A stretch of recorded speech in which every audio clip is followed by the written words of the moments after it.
ఇవి ఇలా క్లీన్ చేసుకోవాలి. మా చెట్టువేనండి, మొన్న తెంపుకొచ్చిన ఫ్రిడ్జ్లోనే పెట్టించినాను. చింతకాయలని ఇలా మంచిగా క్లీన్ చేసుకోవాలి ఫ్రెండ్స్. దీనిపైన అంతా ఇట్లా డస్ట్ ఉంటుంది కదా, ఇదంతా పోయిద్ది. ఓకేనా, మా చెట్టువేనండి, తెంపుకొచ్చింది, ఫ్రిడ్జ్లో పెట్టాను. పచ్చి చింతకాయల పల్లీల పచ్చడి. ఓకేనా,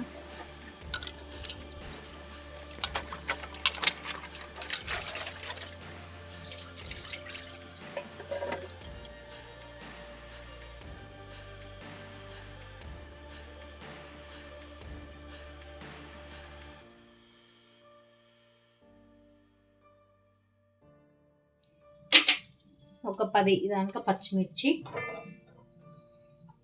ఒక 2 టమాటాలు. మీ ఇష్టము, టమాటాలు ఆప్షనల్, నేనైతే వేస్తున్నాను. చింతకాయలు పచ్చివి కాబట్టి పుల్లగా ఉంటాయి. చూసారా, టమాటాలు పైన బాగుంటానే ఇట్లా ఖరాబ్ అవుతున్నాయి.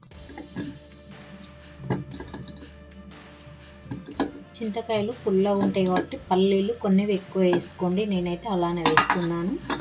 మీరు పులుపు తింటామనుకుంటే పల్లీలు కొన్ని తక్కువ వేసుకోండి. టమాటాలు ఇంకొకటి. టమాటాలు కానీ సీతాఫలాలు కానీ పైన చూడడానికి బాగుంటున్నాయండి, కానీ లోపల మొత్తం పురుగులే. మేము కూడా మొన్న సీతాఫలాలు తీసుకొచ్చినాను, బాగున్నాయి, కానీ పండిన తర్వాత తింటుంటే లోపల అన్ని పురుగులు వస్తున్నాయి. ఇప్పుడు చూసారు కదా టమాటా కూడా ఎలా ఉంది.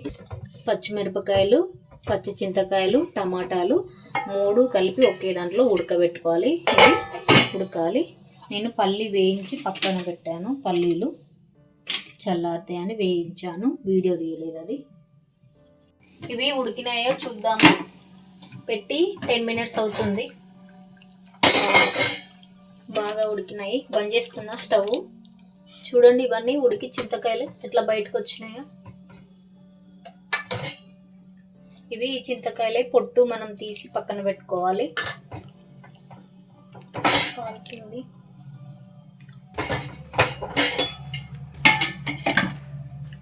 చూపించువి. ఈ పల్లీలు ఫస్ట్ మిక్సీ చేసుకోవాలి. రోలు ఉంటే రోటి పచ్చడి అయితే ఇంకా బాగుంటుంది ఫ్రెండ్స్. రోలు లేదు నా దగ్గర. ఫస్ట్ పల్లీలన్నీ పౌడర్ చేసుకోవాలి. టమాటోస్ తీసి పక్కన పెట్టాలి. చాలా బాగుంటుంది. మీరు కూడా ఫుల్ వీడియో చూడండి, చూసి ట్రై చేయండి. First time channel first video friends, మీ లైక్ అనేది ఎంతో ఇంపార్టెంట్. లైక్తోని బూస్టప్ అండి. చూడండి ఫ్రెండ్స్, బాగా ఉడికిపోయినాయి. లేత చింతకాయలు కదా, తొందరగా మగ్గినాయి. కాలుతుంది. పొట్టంతా మొత్తం తీసేయాలి.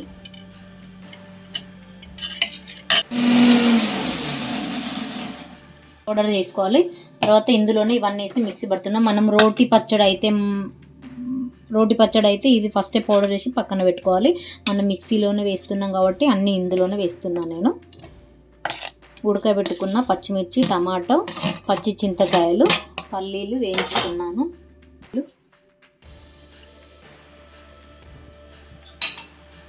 కొంచెం జీలకర్ర కూడా వేయాలి.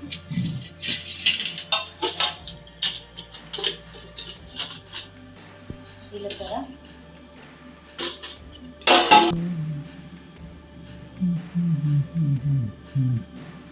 చాలు. ఇది చూడండి, పోపు చేస్తున్నా.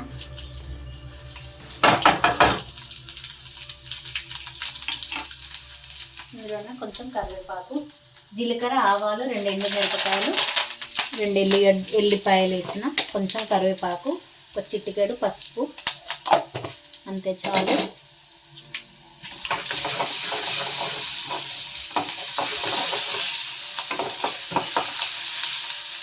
అంటే మనం నూరి పక్కన పెట్టుకుని ఈ పచ్చడి ఇందులో వేసుకోవాలి. పచ్చి చింతకాయ పల్లీల పచ్చడి సూపర్ టేస్ట్ ఉంటుందండి.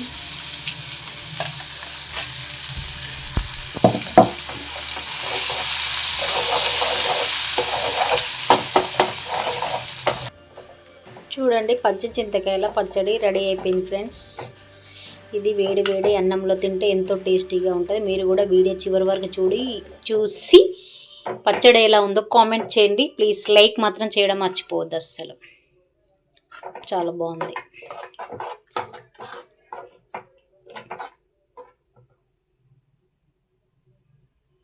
పచ్చడి చింతకాయ పల్లీల పచ్చడి తింటున్నాను. ఈ అన్నంలో పప్పు ఉందని అనుకోకండి.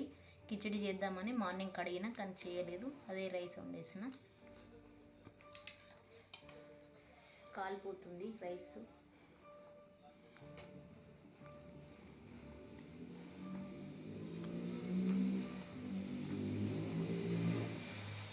కొంచెం చప్పగా ఉంది కానీ బాగుంది.